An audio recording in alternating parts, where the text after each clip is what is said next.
میرے نبی کریم صلی اللہ علیہ وسلم نے ارشاد فرمایا کہ جب آدم علیہ السلام کو اللہ تعالیٰ نے زمین پر اتارا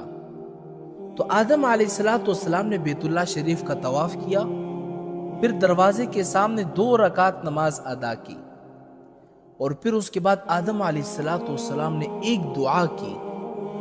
جب آدم علیہ السلام نے وہ دعا کر لی تو اللہ تعالیٰ کی طرف سے آدم علیہ السلام کی طرف ایک وحی آئی۔ وحی کیا آئی کہ اے آدم، تم نے ایک ایسی دعا کی ہے نا جو میں نے قبول کر دیا ہے، اور تمہاری اولاد میں سے جو بھی یہ دعا کرے گا تو اس کے غم فکر کو میں دور کر دوں گا،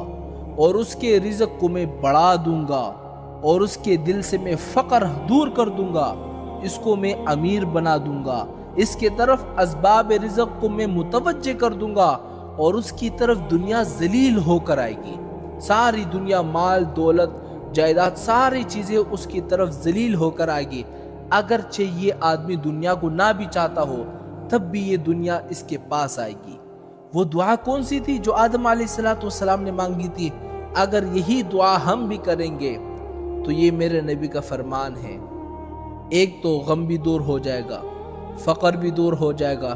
رزق بڑھ جائے گا، اللہ تعالیٰ اس کو امیر بنا دے گا، رزق کے اسباب بڑھا دے گا، اور دنیا ذلیل ہو کر اس کے پاس آئے گی۔ دنیا میں جو چیزیں ہیں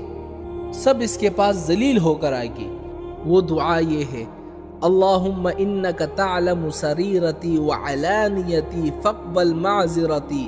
وتعلم ما فی نفسی فاغفر لی ذنوبی وتعلم حاجتی فاعطنی سولی اللہم انی اسألک ایمانا یباشر قلبی ویقینا صادقا حتی اعلم انه لا یصیبنی الا ما کتبت لی والرضاء بما قضیت علی۔ تو جو بھی بندہ یہ دعا کرے گا نا،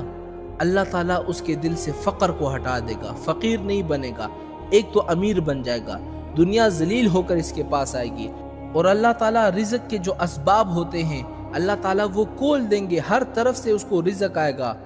لیکن یہ ہے کہ جو بندہ اس دعا کو روزانہ ایک دفعہ پڑھ لیا کرے۔